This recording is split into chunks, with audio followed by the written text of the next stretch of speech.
Hola, ¿qué tal, pueblo de Guatemala y todos los que me están viendo? Que Dios los guarde y los bendiga grandemente.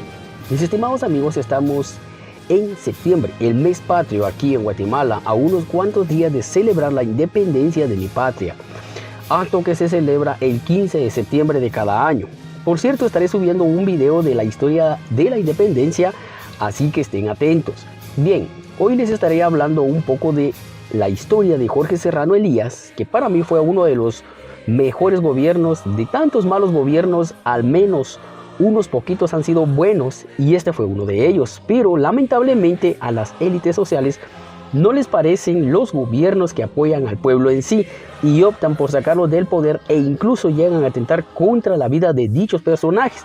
Pero hoy aquí en Viva Guatemala hablaremos un poco de Serrano Elías y el supuesto autogolpe, que para mí no fue un autogolpe, sino más bien fue una traición. Pero cada quien tendrá su propio criterio y opinión. No olviden suscribirse a mi canal y también darle like al video. También dejen sus comentarios. De esta forma me están apoyando o me estarán apoyando para seguir subiendo más contenido, más videos, y sin más preámbulos vamos a comenzar. Jorge Antonio Serrano Elías nació el 26 de abril de 1945 en la ciudad de Guatemala. Es político e ingeniero industrial. Sus padres fueron Jorge Adán Serrano y Rosa Elías. Su padre, Jorge Antonio Serrano, fue un opositor del régimen de Jorge Ubico. Cursó el bachillerato en el Liceo Guatemala para graduarse después como ingeniero industrial en la Universidad de San Carlos de Guatemala. Estudió asimismo en la Universidad de Stanford, de donde consiguió maestría en la enseñanza de la física y las matemáticas, una maestría en planeamiento de la educación y un doctorado en educación. Publicó asimismo un ensayo donde describía las paupérrimas condiciones de vida que llevaba la población indígena guatemalteca, lo cual le ganó múltiples amenazas que lo obligaron a exiliarse en los Estados Unidos. Retornó a Guatemala en el año de 1982, trabajando en el gobierno del general Efraín Ríos Montt como presidente en el Consejo de Estado del Gobierno. Por cierto, este ente sustituyó al Congreso de la República de Guatemala. Entonces, en 1990 fundó el partido Movimiento de Acción Solidaria, el partido MAS, y fue candidato a la presidencia en las elecciones generales del 11 de noviembre de 1990. Postulado por el mismo partido, aunque no llegó primero en la primera vuelta, ganó las elecciones en segunda vuelta electoral frente al periodista Jorge Carpio Nicol. Ahora bien, Serrano ascendió al poder el 14 de enero de 1991, sucediendo en la silla presidencial a Vinicio Cerezo. Fue el segundo presidente protestante de Guatemala tras Ríos Montt y el primero en décadas en acceder desde la oposición a la presidencia guatemalteca de forma pacífica e institucional. Sin embargo, su partido solo obtuvo una pequeña minoría en el Congreso, teniendo tan solo 18 de 116 diputados, lo que llevó a Serrano a forjar una alianza con la Democracia Cristiana. La administración de Jorge Serrano hizo esfuerzos para consolidar el mando civil sobre las Fuerzas Armadas, sustituyendo así a varios oficiales de alto rango. Además, en su gobierno se continuaron las negociaciones de paz con la guerrilla, que culminaron en la firma de la paz en un periodo posterior por su entonces canciller y presidente de Guatemala en 1996 al año 2000, Álvaro Arzú. Durante su gobierno, Serrano Elías tomó la impopular medida de reconocer la independencia de Belice, territorio por el cual Guatemala sostuvo una larga lucha diplomática desde el siglo XIX. Aquí viene la mejor parte. Durante el gobierno de Serrano se creó el Bono 14, un sueldo adicional para todos los trabajadores. Aplausos para este señor. Gracias a este mandatario, los trabajadores tenemos un sueldo extra cada 14 de julio de cada año, y creó el Fondo Nacional para la Paz, FONAPAZ, ¿Cómo se creó el Bono 14? El Bono 14 se estableció en el decreto 4292 del Congreso de la República de Guatemala, denominado bonificación anual para trabajadores del sector privado y público.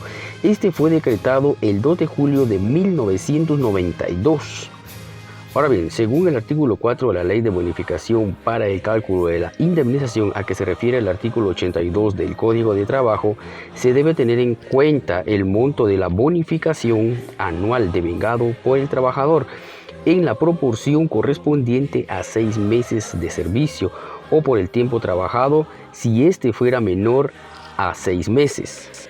Ahora bien, FONAPAS fue una institución adscrita a la presidencia para erradicar la pobreza y la pobreza extrema que azotaba a Guatemala en aquel tiempo y que en la actualidad persiste. Continuando con la historia, el decreto del Bono 14 fue aprobado como de urgencia nacional en una sola lectura por la mayoría de diputados de la llamada Alianza Santísima Trinidad, integrada por el partido MAS y el DC y el UCN, luego de varias reuniones de trabajo de los diputados con el presidente Jorge Serrano Elías, quien pidió a los congresistas aprobar esa ley del Bono 14 y otras leyes más.